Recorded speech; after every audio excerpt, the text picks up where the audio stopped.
Saya teringat ya, orang tua saya cerita ini, satu mobil dengan Habib Soleh Tanggul. Soleh Tanggul Diajak sama Habib Soleh pergi dakwah. Ya. Kemudian di tengah perjalanan mobilnya itu apa? Habis bensinnya. Kalau kita habis bensin gimana? SPBU. Betul. Kalau kita berbicara seperti ini teman-teman, ini sudah cerita yang berulang-ulang diceritakan oleh beberapa sufi-sufi mereka. Bahkan teman-teman saya pun yang dulunya berfaham-faham sufi ini juga menceritakan hal seperti ini.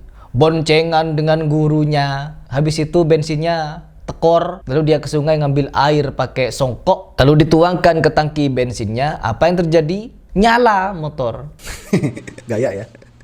Kisah seperti ini bukan satu-satunya, sama halnya dengan cerita Habib yang menyatakan man robuka, Habib Abdullah Al-Haddad, Syekh Abdul Qadir Jailani, Gufron, Pancasila. Ketika ditanya man robuka, dijawabnya apa? Syekh Abdul Qadir Jailani, man robuka, Gufron, man robuka, Pancasila, man robuka, NU, man robuka apa lagi? Habib Abdullah Al-Haddad. Bukan satu-satunya. Sama teman-teman, kisah dongeng takhayul khurafat dari para sufi ini membludak dan kita bisa hitung teman-teman. Ya Allah, coba lanjut lagi. Kalau kita habis bensin gimana?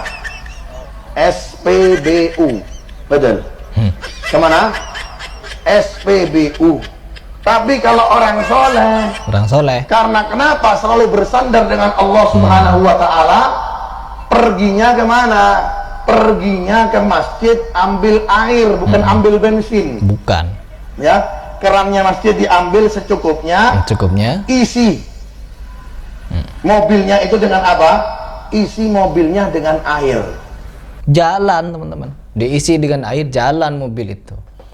Ini kisah yang familiar, yang dimana banyak orang-orang sufi seperti mereka menceritakan seperti ini agar apa? Agar banyak orang terhipnotis dengan kesaktian, karomah dan lain sebagainya. Dan ketika kita minta pembuktian kepada mereka, ya mereka tidak punya bukti teman-teman. Ya, dan mereka tidak segan untuk bersumpah demi nama Allah, demi nama Rasul. Bersumpah nyebut nama Rasul. Dan ini bukan satu-satunya teman-teman. Ya, bukan satu-satunya. Orang-orang yang berbicara masalah kedongeng-dongeng seperti ini sudah sangat banyak di Indonesia dan dijadikan tokoh, dan tidak bisa mereka membuktikannya. Alasannya apa? Kami bukan wali. Yang wali itu leluhur kami. Yang wali siapa lagi? Kakek-kakek buyut kami. Yang wali siapa lagi? Si fulan, si fulan. Mereka saling tunjuk hidung teman-teman. Tunjuk hidung sana, tunjuk hidung sini. Kenapa? Mereka tak bisa membuktikan. Misalkan diminta pembuktian, coba isi tangki motor pakai air, bisa gak jalan? Gak bisa. Apakah bisa kita analogikan dengan para sahabat dan Nabi? Bisa teman-teman, bisa. Nabi Muhammad SAW pernah kelaparan teman-teman. Apa yang beliau lakukan? Enggak makan batu ketika nyampe di mulutnya jadi burger gitu. Enggak teman-teman, tetap makannya bukan seperti mereka. Kalau mereka ini teman-teman, kisah Semar, berantem 40 hari 40 malam dipercaya. Sedangkan Nabi Muhammad SAW berperang, ya hitungan jam cuma. Mentok-mentok seharian. Ya, ada waktu jeda perang, enggak kalau mereka seharian. Enggak kalau mereka puluhan hari berantem teman-teman. Enggak makan 1 tahun, ada ceritanya. Kalau Nabi Muhammad SAW pernah merasakan kelaparan sebagaimana manusia biasa. Kalau para habaib, para wali-wali sufi, bukan orang biasa mereka, nggak biasa mereka, abnormal, kebal. Oh, banyak mereka punya ilmu kebal teman-teman, tapi tidak ada mereka terjun ke medan jihad. Nabi Muhammad SAW tidak kebal, banyak bekas sayatan pedang di tubuhnya. Gak kebal. Para sahabat banyak yang syahid ketika perang. Di Indonesia ada yang anti bom. Setiap ba'da sholat subuh membaca laqad ja'akum rasulun min anfusikum azizun 'alaihi ma 'anittum harisun 'alaikum bil mu'minina raufur rahim. Fa idza wallu faqul hasbiyallahu la ilaha illa huwa 'alaihi tawakkaltu wa huwa rabbul 'arsyil azim. Qabilna dibaca 4 kali setiap subuh. Maka sampai maghrib tidak akan terkena senjata tajam dan bom, terkena senjata tajam dan bom. Gaya ya.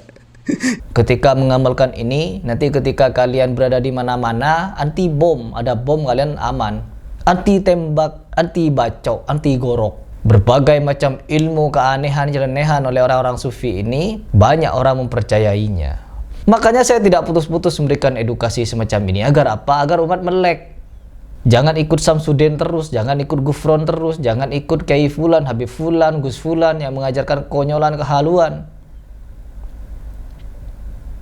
Jadi memang iya, ketika kita membuat edukasi seperti ini akan banyak orang yang menentang, karena di Indonesia sudah menjadi langganan. Pembuktian mereka punya ilmu kebal, ya bisa, mungkin bisa ilmu kebal, trik ya, ilmu kebal trik. Ketika mau diuji ya gak bisa. Pakai bensin isi tangki mobil motor, gak bisa mereka, teman-teman. Diminta pembuktian, gak bisa, bukan hidung saya pelakunya, tapi tunjuk hidung yang lain. Yo Umar Mudor lompat dari ketinggian, gak mati. Coba sekarang. Habib Umar Mudor ini, ya Allah, kewaliannya sangat hebat. Sampai namanya bisa dibuat mainan. Kenapa bisa dibuat mainan? Kalau kita di Indonesia, anak TK mainnya perusutan, ya kan? Terus kalau anak sini nggak naik ke atas loteng, teriak, ya Umar Mudor, buk, sakit gak lama. Berkat manggil nama Abu Umar Mudor, nggak ada yang bekah, nggak ada yang luka, naik lagi. Ya Umar Mudor, buk, naik lagi. Perusutannya pakai namanya Umar Mudor. Karena seperti yang kita katakan tadi, beliau termasuk sahibud darat, orang yang paling cepat kalau dipanggil. Kan Umar Mudornya sudah semakin dekat sama Allah. Hidup di sisi Allah di kuburan katanya. Sampai-sampai kuburannya Umar Mudor bisa mengabulkan banyak hajat. Salah satu orang ziarah Rasulullah SAW ketika di kapal terombang-ambing lebih dari 7 jam. Kalau kita kan cuma 7 jam kemarin. Ini terombang-ambingnya sampai tidak bisa ke Mekah. Jadi gagal ziarah itu bukan cuma kita, di zaman dulu juga ada. Sampai gagal katanya kapal ini kalau terus tenggelam, kapal harus balik. Ketika balik sumpah, anak mau Mekah Madinah, sudah pamit harus pulang. Sedih. Di mimpi Rasulullah SAW ketika di mimpi mengatakan bahwasanya, wahai fulan, apakah kamu nggak tahu ziarah cucuku Abdullah bin Ali al-Haddad tugdo arba'ina haji. 40 hajat kamu kalau kamu ziarah Allah akan. Entah Umar Mudor atau siapa, katanya kalau nyebut ya Umar Mudor lompat dari ketinggian, dari bukit gitu ya, hidup. Sebagaimana juga Bahar Semit menceritakan kalau ada muridnya yang menantang karomah, lompat dari bukit tertinggi, nyampe bawah gak mati. Gak tahu katanya kenapa bisa gak mati. Akhirnya disuruh melek. Ketika melek ada malaikat. Banyak ngomong tentang agama, tapi dia tidak memiliki pengetahuan tentang agama sama sekali. Saya ingin menantang mereka ini yang hobi cerita khurafat, menyebut ya Umar Mudor lompat dari atas gedung. Kira-kira hidup atau mati? Oh enggak bisa, itu kan zaman dulu. Kalau sekarang kan ini pasti banyak alibi, teman-teman. Karena biasa orang yang hobi cerita khurafat, ketika diminta pembuktian seperti itu akan banyak alibi. Dan di Indonesia alibi apapun, kebanyakan orang-orang yang awam, lugu, polos percaya. Kenapa? Karomah. Jadi bagaimana kalau menurut kalian? Kira-kira perlu gak kita tentang orang-orang yang keluar khurafat itu? Komen di bawah.